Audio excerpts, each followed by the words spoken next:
इस कार्यक्रम के पुण्यार्जक हैं आगम धारा परिवार।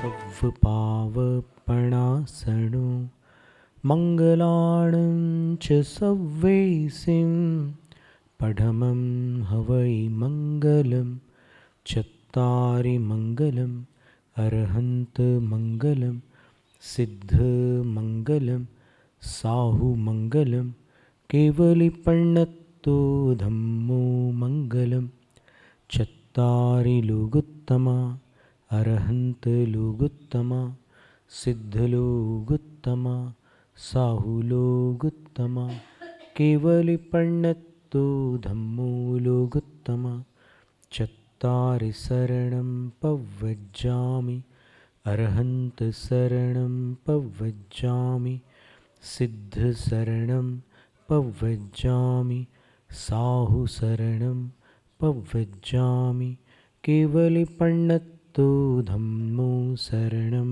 पव्वज्जामि। त्रिलोक त्रिकालवर्ती पंच परमेष्ठियों को नमन।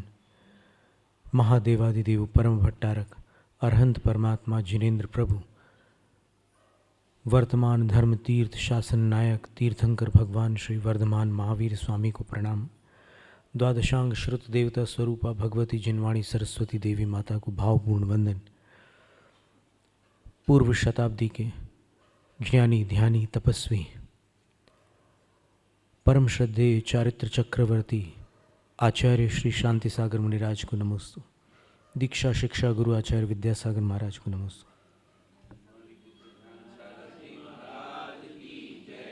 भक्तामर प्रणत मौलिमणि प्रभाणा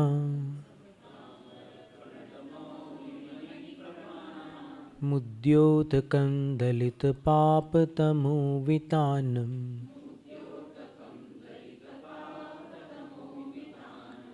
सम्यक् प्रणम्य जिनपादयुगं युगादा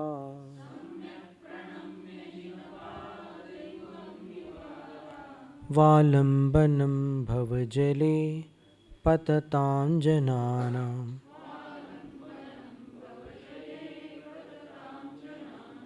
यः संस्तुतः सकलवाङ्मयतत्त्वबोधा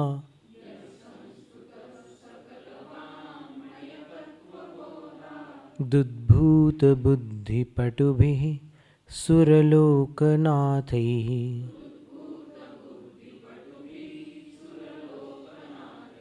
स्तोत्रैर्जगत्त्रतयचित्तहरैरुदारैः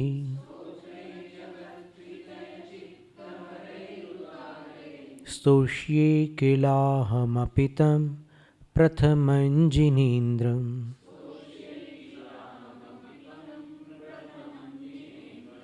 तुभ्यं नमस्त्रिभुवनार्तिहराय नाथ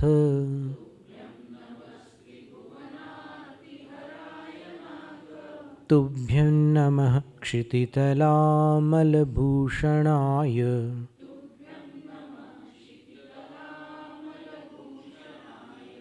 तुभ्यं नमस्त्रिजगतः परमेश्वराय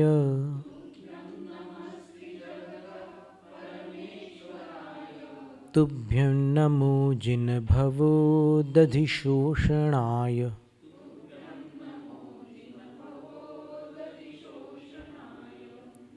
अब पिछले सत्र में 38वां काव्य हुआ था, उसका पाठ करके फिर आगे बढ़ते हैं। शिव तन्मदाविल विलोल कपोल मूल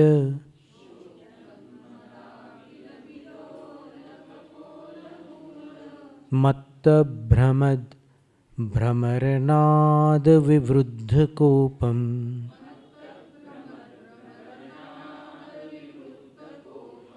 ऐरावताभमिभमुद्धतमापतन्तम्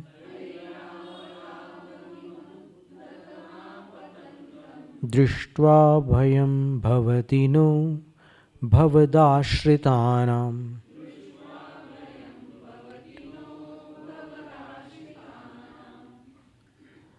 भिन्नेभ कुंभ गलदुज्ज्वल शोणिताक्त मुक्ता फल प्रकर। मुक्ता फल तीसरी बार आया, 8वें काव्य में, 31वें काव्य में, अब इस 39वें काव्य में। मुक्ताफल प्रकर भूषित भूमि भागः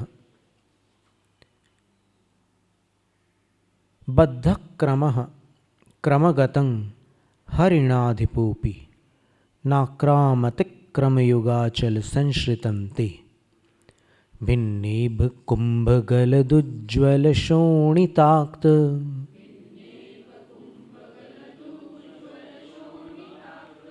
मुक्ताफल प्रकर भूषित भूमि भागः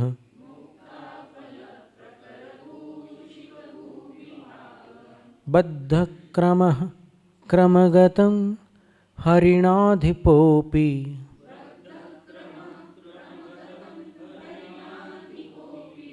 नाक्रामतिक्रमयुगाचल संश्रितं ते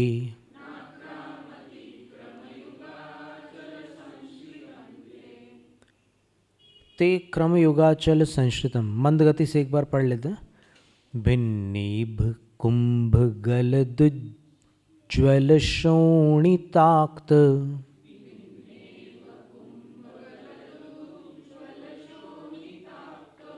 मुक्ताफल प्रकर भूषित भूमि भागः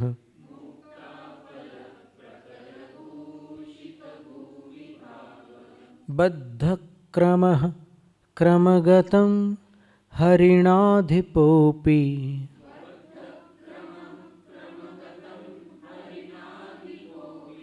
नाक्रामतिक्रमयुगाचल संश्रितं ते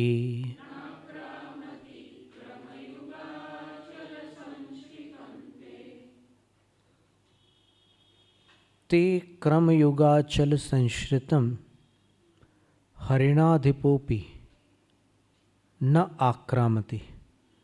आपके चरण युगल रूपी अचल पर्वतों का जिसने संश्रय प्राप्त किया, जिसको आपके चरण युगल रूपी पर्वतों की शरण प्राप्त हुई है, वह क्रमगतम यदि सिंह की चपेट में भी आ गया हो तो भी हरिणाधिपो न आक्रामति, सिंह उस पर आक्रमण नहीं करता। हरिण यानी हिरण होता ही है, उसका अधिप यानी अधिपति, जंगलों का राजा हरिणाधिप, मृगेंद्र कहते हैं ना, वैसे ही। तो वह सिंह भी उस पर आक्रमण नहीं करता जो आपके चरण युगल रूपी अचल के संश्रित है और क्रमगतम सिंह की चपेट में आ गए हैं, उस पर आक्रमण नहीं करता। अब वो सिंह कैसा है देखिए, उसके लिए बड़े बड़े दो विशेषण हैं। एक तो छोटा विशेषण, एक बड़ा है।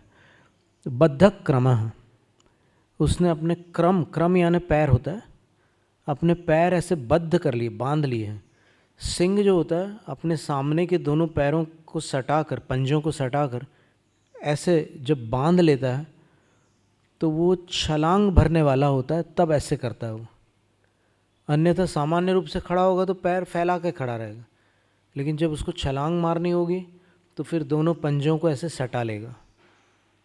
बद्धक क्रम का अर्थ होता है जिसने अपने दोनों पंजे सटा लिए हैं। और कैसा है वो सिंह? तो साधारण सिंह नहीं है।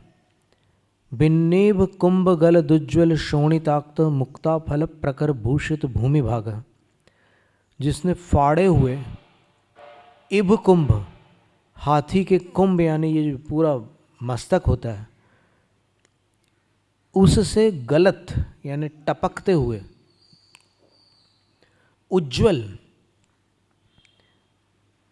किंतु शोणिताक्त रक्त से सने हुए, आक्त का अर्थ होता है लिप्त, रक्त लिप्त, मुक्ता फल प्रकर, मुक्ता फल का अर्थ मोती है और प्रकर का अर्थ समूह है। तो फाड़े हुए हाथी के कुंभ से टपकते हुए उज्ज्वल और रक्त लिप्त गज मोतियों के समूह से भूषित भूमि भाग। भूष धातु दो अर्थों में होती है, भूष व्याप्तो और भूष सज्जायाम, सजावट को भी भूषित करना कहते हैं और व्याप्त करने को भी भूषित करना कहते हैं। तो उस सिंह ने भूमि भाग को, जहाँ पर उसने हाथी का शिकार किया है, वहाँ ये गजमुक्ताओं के समूह से भूमि को व्याप्त कर रखा है। और गजमुक्ता गिने चुने हाथियों के मस्तक में होता है, क्योंकि गजमुक्ता जो है वो, जिसे कल बतलाया था ना कि वो जो दिग्गज होते हैं अपना उत्तराधिकारित्व नियुक्त करके, किसी उत्तराधिकारी को नियुक्त करके वो अपना यूथ समूह छोड़कर एकांतवासी हो जाते हैं, वो दिग्गज कहलाते हैं। उनकी गंध से बाकी हाथी उस तरफ नहीं जाते, वो समझ जाते हैं कि उस दिशा में दिग्गज है, तो वो उससे कोई भी पंगा नहीं लेता, उससे दूर ही रहते हैं लोग। तो पूरे हाथियों के झुंड उससे दूर रहते हैं दिग्गज से, वो अकेला अपनी मस्ती में मस्त रहता है। तो उसके सिर के अंदर ये गजमुक्ता बन जाते हैं, गजमोती। बहुत इन्हें गिने हाथियों के सिर में गजमुक्ता होते हैं। तो फिर वो धरती पर जिसने टपका दिए और पूरी धरती को व्याप्त कर दिया गजमुक्ताओं से, इतना भयानक सिंह। आप सोचो कि एक तो हाथी का शिकार करने वाला सिंह ही बहुत दुर्लभ है, लेकिन ये तो गजराज जो दिग्गज है उसका शिकार कर चुका है। कितना खूंखार सिंह होगा ये। और वह सिंह भी क्रमगतम तेज क्रम युगाचल संश्रितम न आक्रामति, हमले को तैयार होने पर भी, पंजे सटा लेने के बाद भी वो आक्रमण नहीं करता। किस पर नहीं करता? तो आपके चरण युगल रूपी पर्वत का सहारा लेने वाले पर आक्रमण नहीं करता। अब सिंह बहुत प्रकार के, हमने जैसे कहा था, अनेक प्रजातियां होती है सिंहों की। वाइट लायन भी होता है, फिर ये अफ्रीकन लायन जो होते हैं बड़े, वो भी होते हैं। फिर डेजर्ट की जो लायन होते हैं, अफ्रीका में जो सहारा डेजर्ट है, रेगिस्तान के जो शेर होते हैं वो अलग होते हैं थोड़े। और फिर अन्य देशों में भी शेर होते हैं, वो भी अलग होते हैं। टाइगर्स जो होते हैं विशेष रूप से बंगाल के सुंदरवन आदि में देखे जाते हैं। बंगाल टाइगर के नाम से पूरे विश्व में उसका नाम प्रसिद्ध है। जो टाइगर माने व्याघ्र, पट्टे वाला शेर, वो। और किसी शेर के पट्टे एक दूसरे से मिलते नहीं हैं।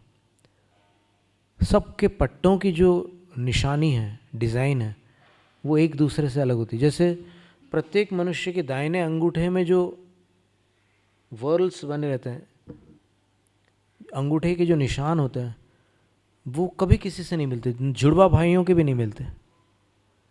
वैसे इन शेरों के जो पट्टे होते हैं वो कभी एक दूसरे से नहीं मिलते। लगता है कि ऐसे ही है, पर अपन ध्यान से देखें तो पता चलता है कि हर शेर के पट्टे अलग होते हैं। तो वो शेर जो है वो अलग है, वो व्याघ्र है। और व्याघ्र अकेले घूमता है। और सिंह जो होता है वो सिंह गर्जना करता है, और सिंगनी जो होती है वो शिकार करती है। और जब कोई बहुत बड़ा जानवर हो तब सिंह सामने आता है। सिंह हमेशा शिकार नहीं करता, शेरनी शिकार करती है। तो इधर सासणगीर में, काठियावाड़ में, गुजरात में, सौराष्ट्र में वो 5 प्रजातियां बताई जाती है। एक सिंह नाम की पुस्तक थी, बहुत पुरानी, बचपन में हमने पढ़ी थी। तो उसमें ये 5 प्रजातियों का वर्णन था। केसरी, फिर शार्दूल, सावज, पंकज और बटुक। ये 5 प्रकार के सिंह वहाँ पर गुजरात में जंगलों में रहते हैं। वो अभयारण्य है सासणगीर, वहाँ पर कोई शिकार नहीं कर सकता सिंहों का। और 250-300 करीब शेर वहाँ पर जंगलों में रहते हैं। वो मनुष्य को छेड़ते भी नहीं। वो गर्जना करते तो सब जानवर डरते हैं, और चीता अगर उनसे कुछ छेड़खानी करे तो फिर वो चीता को छोड़ते भी नहीं है। अपने से छेड़ेंगे नहीं, छेड़ो तो छोड़ेंगे नहीं, ऐसे हैं।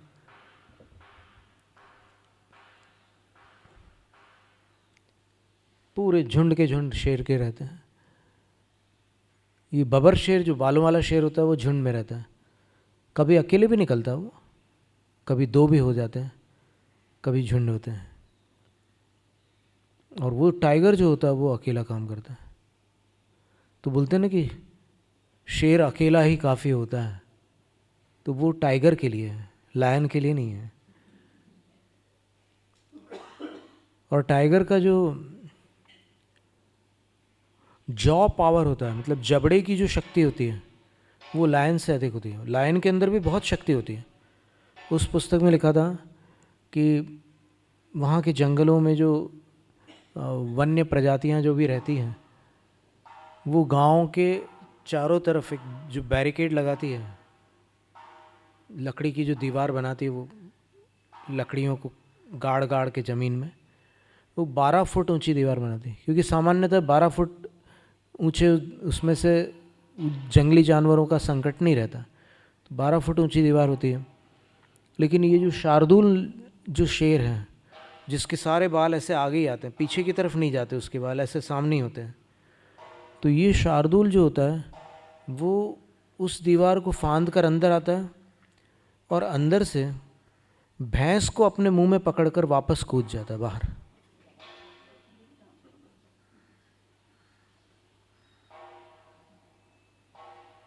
बड़े शक्तिशाली प्राणी है ये। बस स्टैमिना कम होता है। नॉनवेज खाने वाले जो जानवर होते हैं उनमें स्टैमिना यानी कार्य क्षमता, अधिक देर तक काम करने की क्षमता नहीं होती इनमें। 2 मिनट में जितना नुकसान घायल शेर कर सकता है उसकी कोई कल्पना नहीं कर सकता, इतना भयानक उसमें शक्ति होती है। पर वो 2 मिनट में सब काम कर डालता है। और अगर वो हिरण जो जिसका वो पीछा कर रहा है, 80 किलोमीटर प्रति घंटे की रफ्तार से शेर दौड़ लगा सकता है। जिस हिरण का वो पीछा कर रहा है वो अगर 85 किलोमीटर की रफ्तार से दौड़ता है, और हिरण दौड़ लेते हैं, उनके अंदर भी बड़ी क्षमता है, तो वो अगर 2 मिनट से ज़्यादा, 5 मिनट से ज़्यादा दौड़ने लगे वो हिरण, तो फिर शेर जो है हाफने लग जाता है और फिर शेर फिर ढीला पड़ जाता है, फिर उसका पीछा नहीं करता और वो आराम से दौड़ते हुए निकल जाता है हिरण। और अगर उतनी देर में हिरण कमज़ोर पड़ जाए तो फिर शेर उसको छोड़ता नहीं है। शेर के नाखून भी बड़े बड़े होते हैं, दांत भी। टाइगर के दांत तो 4 इंच, कैनाइन्स जो होते हैं इतने बड़े बड़े होते हैं। दूर से अपन ने फ़ोटो में देखा हो बात अलग, पास से अगर देखो तो पता चलेगा कि कितने बड़े दांत हैं वो। तो उसमें अगर उसकी चपेट में कोई आता है तो फिर समझ लो काल सिंह ने मृग चेतन को घेरा भवन में, नहीं बचावन हारा कोई, यूँ समझो मन में। कार्तिकेय अनुप्रेक्षा में अपन ने पढ़ा था कि जब मृगेंद्र के मुख में कोई प्राणी चला जाता है तो उसको कोई नहीं बचा सकता। उसी प्रकार यमराज के मुख में कोई प्रवेश कर जाता है तो वहाँ से कोई छुड़ा नहीं सकता। तो ऐसी बहुत सारी विशेषताएं होती हैं शेरों में। और ये जो ज़्यादा खूंखार प्राणी होते हैं उनके नख उनके पंजों के बालों में ढके रहते हैं, और जिनके नख उतने खतरनाक नहीं होते, जैसे भालू हैं, जैसे कुत्ते हैं, उनके नख पूरे बाहर दिखते हैं। सियार वगैरह के ऐसे नख बाहर दिखते हैं, लेकिन ये इनके जो नख होते हैं शेरों के, चीतों के, तेंदुओं के, व्याघ्रों के, वो ऐसे अंदर होते हैं। तो आप सोचो कि जो खतरनाक नाखून है वो अंदर छुपे हुए हैं, और जो खतरनाक नहीं है वो बाहर दिखाने के लिए, शो के लिए है। तो जो ऊपर से अच्छे दिखते हैं अंदर से खतरनाक होते हैं।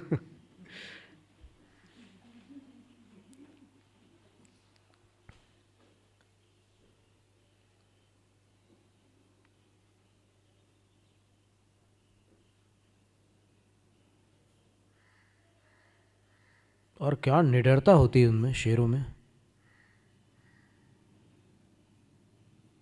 उनको डर नहीं लगता। अब उनमें कुछ विशेष प्रजातियां होती है, वो ज़्यादा निडर होती है, कुछ थोड़ी कम होती है।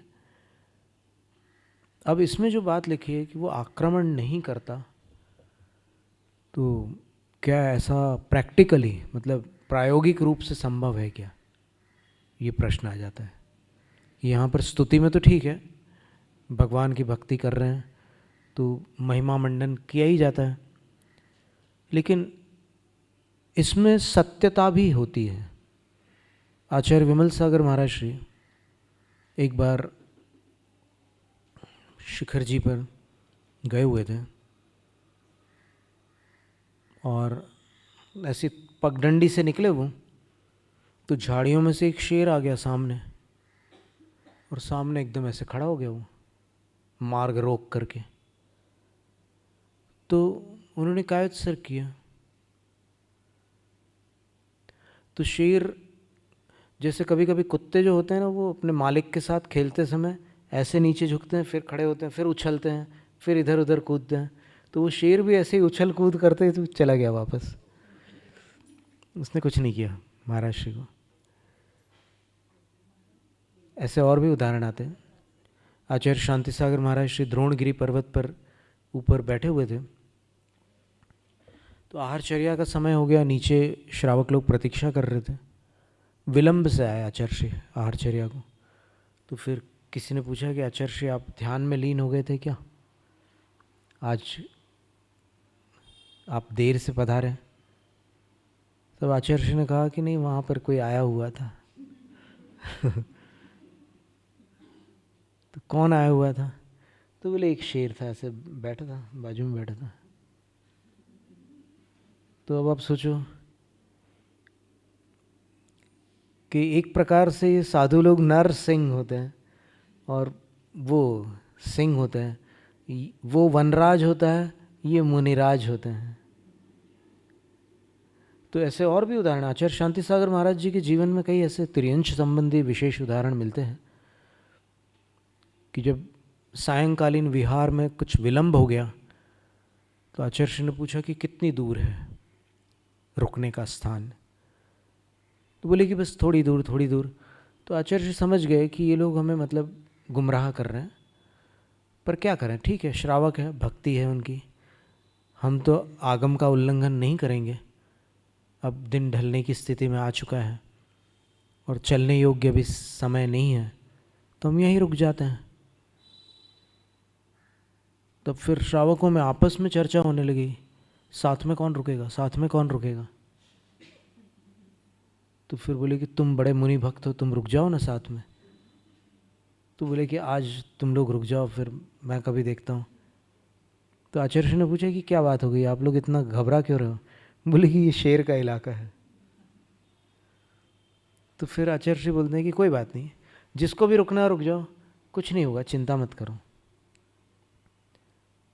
तो फिर एक जन जैसे तैसे जो उन सब समूह में साहसी था, वो आचार्य के साथ रुका और आचार्य ने ऐसे एक घेरा जैसा वो किया था कोई, कि भाई इसके बाहर मत जाना तुम, और मैं तो ध्यान में बैठूंगा, तो तुम अंदर रहना घेरे के। तो उसने कहा कि जी महाराज जी, ऐसे ही रहे होगा। तो वो बाहर नहीं निकला उस घेरे के, पर घेरे के बाहर वो शेर था। रात में अंधेरे में जब वो आया तो वो पूरा ऐसे चक्कर लगाता रहा, पर ऐसे अंदर नहीं आया। अब आचार्य अगर अकेले होते तो घेरा भी नहीं बनाना पड़ता उनको, वो घेरा भक्त की रक्षा के लिए था। तो सवेरा हुआ और फिर वो चला गया, फिर अपने समय पर वो चला गया। फिर उसने जब वो लोग मिले उसके साथी, बोले क्या हुआ था रात में। अरे बोले क्या हुआ था, रात भर सोए नहीं। बोले वो चारों तरफ चक्कर लगाता रहा। मुझे